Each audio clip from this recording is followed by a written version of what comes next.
We'll get on to Chelsea yesterday. Coming into that game, speaking to the lads, you guys obviously seen how many injuries we had. Then the momentum seemed to be shifting with Chelsea, where one of the best performances of the season against Man City, finally someone went like punch for punch with them and really gave them a good go. And you're thinking, follow that up then. It didn't happen. It didn't. No. It was one of those ones before the game started. Joe and I were feeling very confident. We were thinking, we're getting some of our best players back. We're building some momentum. We're getting some continuity. We did feel that there was some desire and some fight from the squad. And then the game happens. It kicks off. And all of that positivity, all of that desire that we thought we were going to get, it just disappeared very quickly. Literally in the first few minutes, you were on top of us straight away. And look, St James's Park is a really hard place to go, and we knew that was going to be a tough game. But we made it so much easier for Newcastle. They made us look rubbish, but we also made them look very, very good. I think it was a combination of the two things. I think Newcastle were really good. We were really poor. And I think also we're all guilty of buying into the narrative around matches. So the narrative going into this were Chelsea were hitting form and Newcastle were absolutely riddled by injuries. Actually, we saw that the squad they put out was... shouldn't say the squad, the starting 11 was fairly strong. You know, you've got players that aren't first team starters like Jamal Lascelles, who's come in but has done a really, really good job. I was looking at Livramento out of position, playing at left back, a right-footed player, and I was thinking, when you look at Reece James and Cole Palmer down that side, we can cause some damage.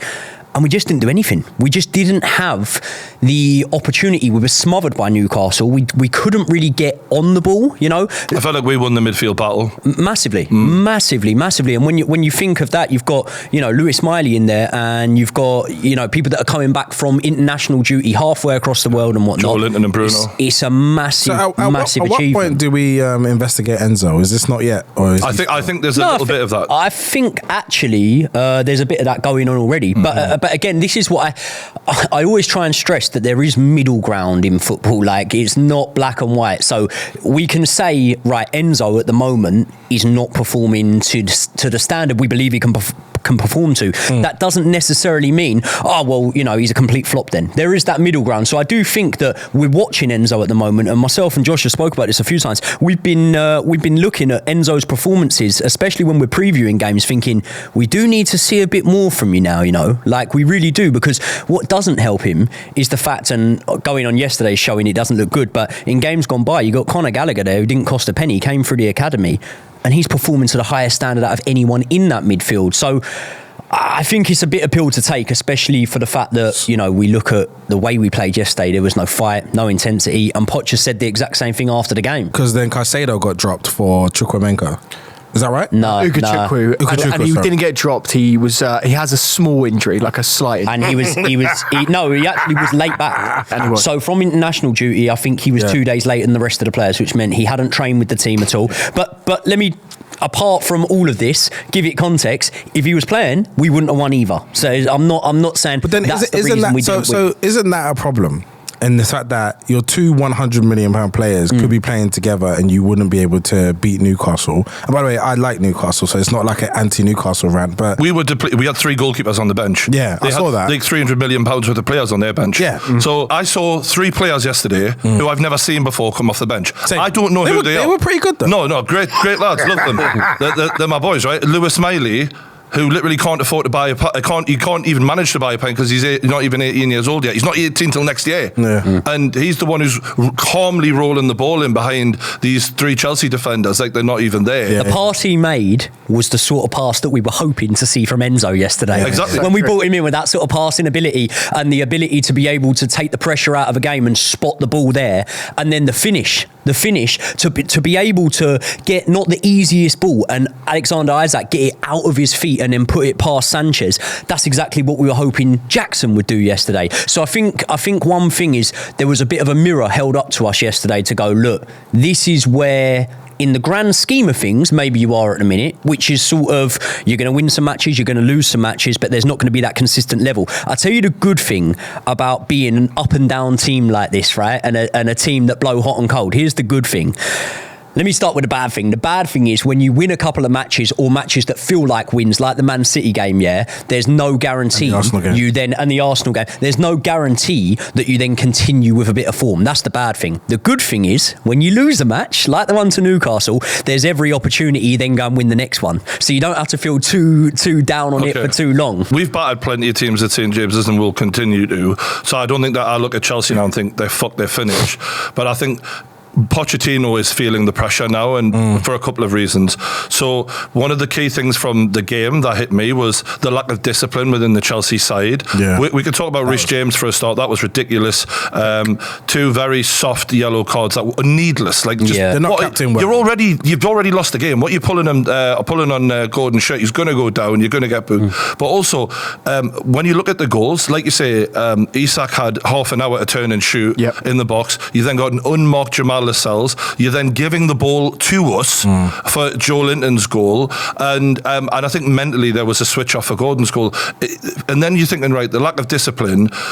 Pochettino goes to the press conference. He says Newcastle weren't actually that good. We were just really easy to beat, which is putting all the pressure on his players, blaming the players. For me, you talk about that and you think, mate, you weren't even allowed on the dugout because your lack of discipline as a manager has gotten you in trouble. Yeah. So they're in your image right now. They're not switched on right now. And for me, for him to play throw the players under the bus card, it never goes well. Before December, we're not in December yet. Yeah. That tells me, because you don't throw the players under the bus unless you're like, fuck me, I've got to do something. Yeah. Like, in fact, you just never do. No, it's a last resort. To blame the players is and you'll see Mikel Arteta when he had the game against Newcastle, he went for the referee. His team weren't good enough to beat us that day. Should we have won? That's debatable. But they weren't as good as they could have been, Arsenal. But he blamed the referee because he thought siege mentality. I've got to think. It's Alex Ferguson's playbook 101. Yeah, but for Poch, he's thinking, fuck me, I've got to give these lot the hairdryer right now. And I'm thinking, it's not even December and you're pulling that cord. You must be worried. What does that tell you about what's happening inside then? If he has to project onto the players already. And look, they're 10 points behind Spurs, which for all Chelsea have had more upheaval than Spurs have. That is something where you've just got to look at it and go, you spent $1 billion. That should not be happening. Yeah. And as much as we have to give Poch more time because there's so many new players, I just think the early signs are worrying. The reason why I'm not that mad that he did that yesterday, where Poch went out and slagged off the players, I actually quite respect it in a weird way. The reason why I like it is because you've got a very, very young team, and they almost do need to be disciplined, almost like that school teacher mentality. We see other managers do this. Yeah, but we see other managers do this all the time, where they sort of call them out and sort of go to the young players. They go, you need to front up here. You need to be men. You need to be leaders on the pitch. And you've just said it. Our captain has been petulant, got sent off for a stupid reason, and that was he's still a young player. It's a folly of youth. He needs to learn and he needs to set an example. That's the captain we're talking about, let alone every other single player that's on that pitch. You see a player like Miley that you have, he was immense yesterday. He was very, very stable, very secure. He did all the things that he needed to. He did the assignment that he had. But isn't that a coaching thing, do you feel like? Because I feel like everyone that shows up for Newcastle, again, even players like Shah, who we were like, are done out here under Bruce, he's come in and he looks like a completely different player. Isn't that culture, isn't that coaching environment, why is that not possible for all of the great talent that Chelsea have? This is the one thing, and I think this is the reason why I do class Eddie Howe as an elite manager, and I do think he is incredibly underrated and people don't give him as much credit as he deserves. And I shouted this out quite extensively yesterday, because he has got those players who on paper don't deserve to be anywhere near the Champions League. Yeah. And I don't think that's unfair to say. I got a lot of stick for saying that yesterday, but I don't necessarily think that's unfair to say, player by player there, they don't deserve to be right up there in the Champions League. Not in terms of talent. No. And that's the point. I'll tell you, I fucking watch these pricks. Do you know what I mean? I've been screaming at half of them, and now they've made me eat my words because they have worked hard. But when you said about Pochettino, you said, I'm not mad at it. What I mean more is if I'm you and Joy, I'm thinking, I absolutely understand why you're saying what you're saying. I understand that you feel that way. But to publicly do it and not privately do it tells me you're fucking worried about your job. Yeah. Because for me, a manager will only throw his players under the bus publicly when he's like, I'm at a stage now where I'm in danger here. He's done everything he thinks he can do. Yeah, it's the last card you play, and he's playing it before December. So that tells me he's worried. What I like about Pochettino, though, is he doesn't chat shit in these press conferences. Like, he is very true to himself, and if he believes something, he will say it. Yep. And I feel that in the modern game, you have to respect that. Like, there are a lot of people that will, do that stage mentality, blame the rest, and I think that's such a cheap card to play these days. I think it's actually really poor. I think it's just poor. I hate it when people blame the referees, especially when their team are playing really badly. And this is why, tired, isn't it? But we need to call out, like, our team yesterday was rubbish. Yeah. Every single one of them. And I was going yesterday and thinking, who was a player that stood out as being a decent performance? And I couldn't name one player. Sterling gave a lot. Nah, but and this is the thing. Moment of brilliance, a moment of brilliance, but then you look at the rest of the game, he wasn't tracking back. In fact, a lot of the goals came from down that side. And the key thing that we've been saying about Sterling, and this is why I like Mudryk a lot, I'm going to say it again. No, I'm Mudryk's key, fanboy here, but I'm going to say Mudryk does track back. Mudryk is a player that would support his. He actually was threatening when he came on, to be fair. And not just from an attacking perspective, from a defensive perspective. And there were so many examples yesterday, and I really watched this because, in the highlights and stuff, you only see Raheem going forward and attacking because that's, where you see him as a winger. But you don't see him tracking back. Ever.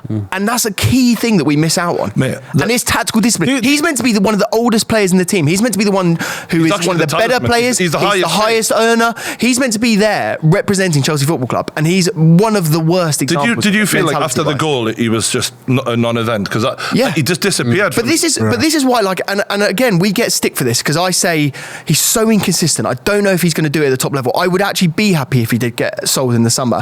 And a lot of people go, "Fucking hell, he's just scored against City, he scored all these goals," and you go, how dare you do it? And I go, well, the reason is because he doesn't support his team. And I want team players, and I tell you what, watching Newcastle yesterday, you see that they're a team, and I don't want individuals at Chelsea Football Club anymore. I want players that are there as a group. That's a whole new rebuild, by the way, to do that. I have another question. Do you feel held by your manager? Like, what I mean by that is, like, with Arteta, I think about that 10-game run over December that he literally saved his job by beating Chelsea's Lampard's Chelsea. And I feel like from the first press conference when he came in and he was just like, standards. And we have to want everyone to give 100%. I felt quite held by him. Like, I believed in him because of the language he gave, the body language. Do you feel the same? I love it, and yeah, I do, and that's why I don't mind him slacking the players off in the press conference because I feel like he's just true to himself, and I feel that he would be saying that in private and public. He's the same guy. He's a straight bat, and also he does a fantastic piece of content with the club where he literally just go, these are the standards that we want to get. This is the objective that we want to do. We want to be better. In your mind, is his job more secure than the players? So, like, it's more likely that they're going to get rid of players who aren't doing what he wants than he's going to go because he can't get. I think they're on long contracts. Yeah, it will be very difficult to offload them. But also, I feel that Poch is one of those players that one of those managers that he can slag off a player and not cut ties with them. I don't think it's an Eric Ten Hag level where he'll have a go at you and then you're done. Because I did an interview with Kieran Trippier where he said, if anything, Poch could have put an arm around him more at times when he played for him. However, I think Poch mentally had made his mind up on Kieran Trippier at that point. Right. Maybe if you're in his plans, yes. Maybe not. If no. One thing I will say though, you've been really, like, brutally honest there, and I think you're bang on. Like, the reason Newcastle ran over Chelsea is because we're a unit and we play for each other and we run our hearts out. And there's too many players in that team right now who aren't doing the dirty work. Whereas Joe Linton is a mountain, for example, and will do that sort of stuff as well as push forward.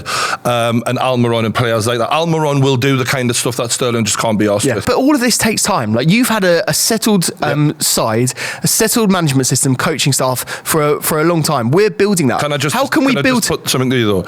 Hard work doesn't take that long. No. And I think for me, when I look at Chelsea, when Eddie Howe took over Newcastle pretty quickly, and Pochettino should be held to that standard because he's had far more investment. He's achieved a lot in his career. He's been in the Champions League, and it shouldn't take that long in terms of to get the standards of hard work up. It's one thing getting everyone playing together and can Cole Palmer click with this player, but to see them down tools a bit, worryingly to say before December. And look, you guys finished 12th last season. You're 1 point above 12th now, and you've spent a hell of a lot of money. So for me, I think Pochettino is under pressure, and I think we've seen from Todd Bowley, he's not afraid to pull the trigger. Any Chelsea manager is under pressure 24/7. From the moment you arrive, regardless if you're Pep Guardiola, Jose Mourinho, Conte, whatever manager you are in the fire at Chelsea. There's never a situation where I've ever gone a Chelsea manager is comfortable. You know, we sacked Ancelotti when he'd won the FA Cup and the league. But it was supposed to be different with this new project, this new idea. It was supposed to be less reactionary, more long term, but results are results. And I mean, do you guys think there's any scenario that Poch can lose his job this season? I don't think there would. I don't think there's any. Listen, you say, is there any scenario? Of course, if we go on a run now and we don't win for 6 games and all of a sudden we're in the bottom 4, bottom 5 in the Premier League, then there's always that possibility. But when I give you my answer on whether I think there's any scenario, I've obviously then got to counter in the fact that I don't think that's going to happen in terms of us going on a really bad run and ending up down there. What I would say is, we, again, can't go on what the ownership are going to do because, okay, bearing in mind, they sacked Tuchel, but that was never their man in the first place. Fair enough. They got Graham Potter in. Now, I would sit sort of maybe thinking, okay, Potter was never going to be the right man for the job. He didn't really have the charisma to be a Chelsea manager. Some people might not agree with that. That's my opinion. With Pochettino, I do think the tools are there, and I do think he's the right man, and I do think that he's definitely got the fan backing. Like, I see the interaction on my videos when I'm talking about it. Everyone pretty much agrees with what he had said. The problem here is the fans aren't the ones in the dressing room and the fans aren't the ones on the pitch. So if potentially he has risked, you know, putting players' noses out of joint and losing players by saying what he said, then that's then a problem. I think the fan base would look at it and go, well, if you're the sort of player that can't take the tiniest bit of constructive criticism, maybe we don't want you playing for this sort of club. So I do think that with the fans, Poch has got grace, and I think Poch has got time, and I think everyone's still invested in the project, and I don't see it changing all that quickly. Can I answer what Todd Bowley would do? No. The reason I'm saying that is because I'm looking at the clubs around you, Brentford, Wolves, you know, Crystal Palace. They're in a similar points range, and you think how much money you spent. And ultimately, Bowley is a businessman, and he's made an investment. And if you can only give it so much time, right? Reece James, I mentioned him before, poster boy or a captain. What is he? Because we rate him as a footballer, but has he got the capability to go on and be a leader? Because some players are great footballers, but they're not capable of being leaders. I think absolutely he's capable of being a leader. Like, for me, I always want the captain to be one of the best players in the team, let alone a leader and everything else, right? And I feel you can learn to be a leader. I think there's people around him that can grow him and can improve. I mean, Beckham did. And I want him to lead by example from his performances. And Reece can 100% do that. He's been an idiot in the game yesterday, and there's nothing around it. I use the word that he was being dumb. The decisions that he made were stupid. Like, he has to put his hands up, and he has, by the way. He has put his hands up and said, look, I made a mistake here. It was stupid, petulant, moronic. You know, it's one of those things. But we know as Chelsea fans, and this is what everyone forgets here with Reece. He's come up from the earliest possible opportunity to be at Chelsea. He's been there. He's been through the entire academy system. He knows Chelsea more than anyone else there at the club. So especially when they're coming in, management staff, new board staff, they don't know Chelsea like Reece James knows Chelsea. So for anyone from the outside to say, oh, Reece doesn't deserve to be Chelsea captain, I feel it's very, very hypocritical. If Arsenal or Man United had a player like that had come through their academy and had been there in every level, who had worked under Sir Alex Ferguson, or who had worked under Wenger, you would go, we are going to back you 100%. He's never fit. Pochettino, does he make it to next season? Yes or no? Yes. He does, but he'll be gone by next Christmas, I would believe. Next Christmas? George Michael? Nah, he's there. I've said this before. Obviously, I'll let you lot speak. I'll keep it quick, but I told you, if you've got young players and you're building something new, if you look at the landscape right now of managers, there's no one better than Pochettino for these group of players, in my opinion. Arteta. Show me a manager. Who? Arteta. Josh? We're talking about a manager that got 4 years. We were playing Spurs. We absolutely demolished them in terms of the result. And we played Man City, one of the best teams in basically the world that we've ever seen.